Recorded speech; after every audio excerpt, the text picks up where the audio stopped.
Hey, my mates. Okay, first of all, just beautifully played today. Just beautifully played. All right, so happy, so proud. Not that surprised. Okay, I've been telling you for a couple of weeks now. The technique is really fundamentally, okay, almost exactly what we want. Yes, can be a little bit better here and there. Okay, we can maximize the sequencing here and there, posture a little bit. But I've been saying for a couple of weeks now that the swing, the difficult work you've done, and you've been really disciplined in doing it, by the way. Okay, but I'm not surprised that I was kind of surprised on Friday that it went badly, because everything looks so good to me. All right, but we keep pushing it, we keep stretching it, we keep learning. Right, great front nine, best front nine ever, good. So we don't have to overthink that. It's just that front nine has not been our friend and has been more punishing to us in recent weeks. Okay, so obviously when we play well, the front nine is not an issue. Okay, obviously a little bit of course management stuff. Try and manage that situation. 5. Okay, it's in a hole. Sure, it's in a hole. Okay, but let's just hack it out somewhere on the green. How deep is the hole? What was behind it? What's in front of you? What is the best club to use? Is it better to have open face, closed face? How hard do I swing? Just figure something out, hack it out by the green and make a 4. All right, and the same thing on 11. Okay, so there's no sand there, right? So how do I play that? Okay, if there is no sand there, that lip obviously depends. It sounded like it was very close because you said it nearly carried.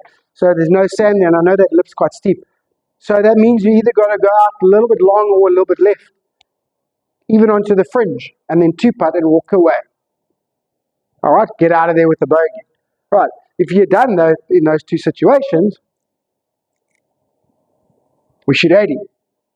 All right, now 18 again, it drops in there, drops in the rocks. Okay, cool. That should be a lateral hazard. You should be able to drop right there. Okay, so then 2-putt from there. You're dropping on the fringe basically.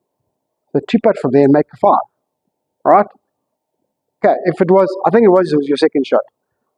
If it was your drive, that's a bit, no, well, I mean, still, if it's your drive, if it trickles in, you drop it out there, iron shot on the green, or short iron, 9-iron, or whatever it is on the green, and 2-putt, but try.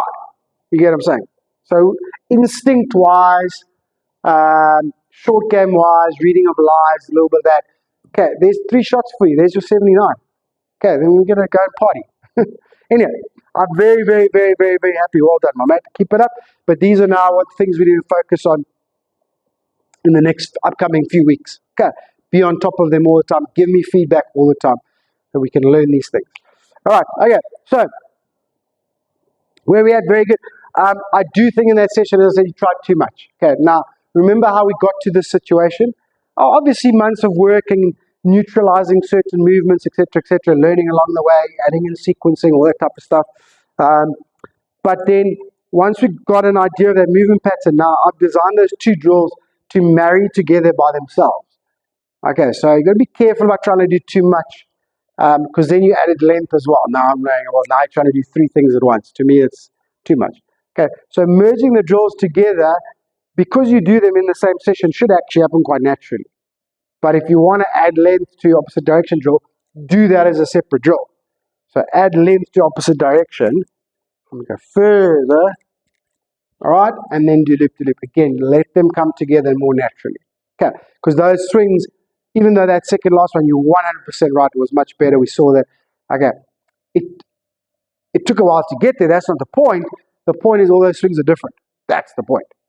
Okay, we just don't want so many different swings. All right. Anyway, okay, so love where we're at, okay, but we do need to just get comfortable with that driver. Okay, so the driver video you sent me from Friday, lovely looking swing. I still think we can be wider. Okay, I still think we can be a touch lower as well, okay, with that driver. But you definitely weren't too close to the ball, but you did hit it out the heel. Okay, that's just because you've been too far for too long. There's nothing technically that made you hit it out the heel. Okay, so we're going to bring that a little bit into our warm-up, right? Okay, so in our warm-up, we're going to do exactly that. We're going to do 2 close drill. Okay, start off really slowly, build it up as you go. If you can do this with a couple of 3 woods or whatever, and the idea is we're standing too close, and we're manipulating our body in the plane just a little bit, but our number one goal is to find the middle of the face. Okay, so from your normal setup, shuffle in too close. You can see my posture and my hand height changing a little bit. Start off slowly. Okay, and all you're trying to do there, it's not make great swings or anything. All you're trying to do there is find the middle of the face. Okay, and you can build speed and confidence with it as you go. Okay. Right, so you can still hit it very, very nicely. You can hear that, right? And it's going quite far. Okay. So start off with that. Start slowly. Remember I said start slowly, start slowly. But stand too close, hit the middle of the face. Okay. Then first drill we're going to do, okay, we're going to do a little bit of right leg drill. So on the course, especially the driver, still a bit there. And then one or two of those videos started to bring that back. We worked really hard on that for about 6 weeks last year. Okay. Brought a little bit of that back. Okay. So we're going to do a little bit of right leg work. Again, I would say start slowly. Okay. So on the backswing, maintain the knee flex even though you're shifting weight. 80% of the weight, but the knee flex is very good. The weight's staying on the inside, foot's not reacting or anything like that. Okay? And then as we shift back to the ball, okay, we roll the heel. You can see this toe coming off the ground. Knee starts to straighten, tucks behind, and then it's job done. Okay. Honestly, its job is done as we start shifting weight, but it can create issues without it.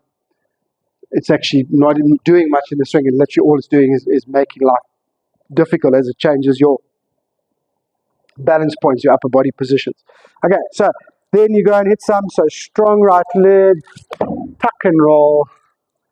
Okay, and then just, you probably can do one or two fast ones, but just really hard working, concentrated practice, focusing completely on that right foot and right knee.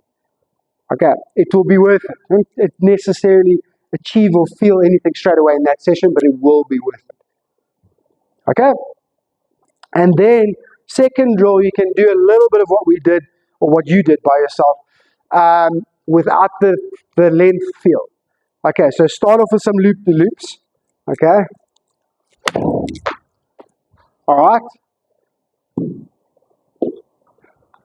And as you get into the round, like maybe start rep 3 and rep 4 and rep 5, then start adding in opposite direction. So still loop to loop with the opposite direction. I go way under the plane on that one. Okay. Well, both those things are to kind of get the arm depth and the swing plane and the sequencing good. Okay. So do it that way. Right.